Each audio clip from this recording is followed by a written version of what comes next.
Jordan రాజు Abdullah bin Hussain కూడా phone చేశారు ప్రధాని మోడీ. పశ్చిమాసియాలో నెలకొన్న ఉద్రిక్త పరిస్థితులపై ఆరా తీశారు. జోర్డాన్లోని భారతీయుల భద్రత కోసం తీసుకుంటున్న చర్యలకు కృతజ్ఞతలు తెలిపారు.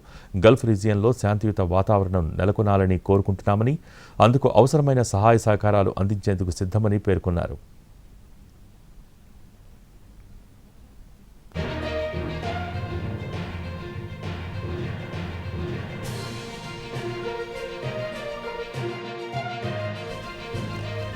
బాంబుల మోతతో పశ్చిమాసియా దద్దరిల్లుతోంది. ఇజ్రాయెల్, అమెరికా కలిసి ఇరాన్ మీద దాడులకు దిగుతున్నాయి.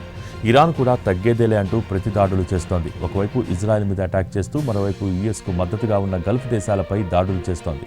ఈ నేపథ్యంలో అరబ్ దేశాధినేతలతో ప్రధాని మోడీ మాట్లాడుతున్నారు. అక్కడి పరిస్థితి గురించి వారితో ఆరా తీస్తున్నారు. ఆయా దేశాల్లోని భారతీయులకు భద్రత కల్పించాలని కోరుతున్నారు. ఇదే క్రమంలో జోర్డాన్ రాజు అబ్దుల్లా బిన్ హుస్సేన్తోనూ ఆయన సంభాషించారు.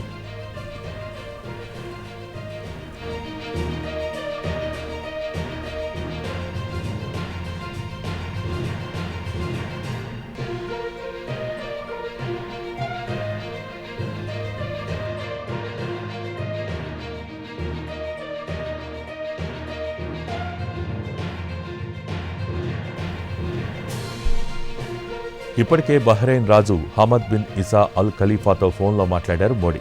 అలాగే సౌదీ అరేబియా యువరాజు, ప్రస్తుత ప్రధానమంత్రి మహమ్మద్ బిన్ సల్మాన్ అల్ సౌద్తోనూ ఫోన్లో చర్చించారు. ఈ రెండు దేశాలపై జరిగిన దాడిని ప్రధాని ఖండించారు. అలాగే ఆ దేశాల్లో ఉంటున్న ఇండియన్ కమ్యూనిటీ బాగోగులపై చర్చించారు.